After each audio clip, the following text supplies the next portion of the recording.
بسم اللہ الرحمن الرحیم نحمدہ ونصلی علی رسولہ الکریم اما بعد۔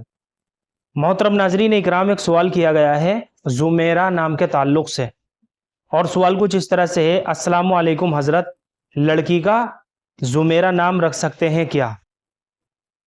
وعلیکم السلام ورحمۃ اللہ وبرکاتہ۔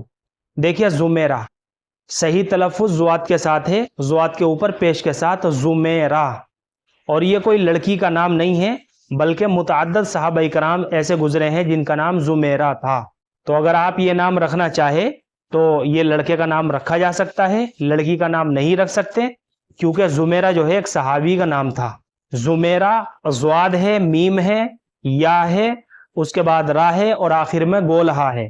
زواد کے اوپر پیش ہے اور میم کے اوپر زبر ہے، یا کے اوپر جزم ہے، پھر را کے اوپر زبر ہے، اور ہا ساکن ہے، زمیرہ۔ یہ متعدد صحابہ کرام کا نام رہا ہے، اور جہاں صحابہ کرام کے نام آتے ہیں وہاں معنی جاننے کی ضرورت بھی نہیں ہوتی ہے۔ سب سے بڑا فائدہ تو یہ ہوتا ہے بچے کا نام رکھنے کے لحاظ سے۔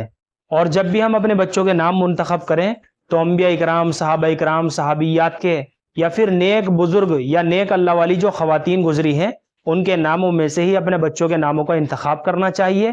یہ نام رکھنے کا سب سے افضل طریقہ ہے۔ تو زمیرہ جو ہے یہ کوئی لڑکی کا نام نہیں ہے بلکہ صحابہ کرام کا نام رہا ہے، اور لڑکے کا یہ نام رکھا جا سکتا ہے بلکہ باعث برکت ہوگا۔ اگر آپ لڑکی کا نام رکھنا ہی چاہتے ہیں اس تلفظ سے تو پھر زمیرہ کے بجائے زامرہ کر کے رکھے، زامرہ۔ اس کا تلفظ بھی زوات کے ساتھ آئے گا، زامرہ، اور اس کے معنی ہے پتلی دبلی۔ تو لڑکی کا یہ نام رکھا جا سکتا ہے زامرہ کر کے۔ اور اس نام کے تعلق سے ہمارے پاس کافی سارے کمنٹ بھی ہے زامرہ نام کے تعلق سے، انشاءاللہ اس کے اوپر میں الگ سے ایک ویڈیو بہت جلد بنانے والا ہوں۔ مجھے امید ہے کہ آپ سبھی حضرات کو اچھی طرح سمجھ میں آ گیا ہوگا۔ اللہ ہم سب کو سنت و شریعت پر پابند فرمائے۔ فقط واللہ اعلم۔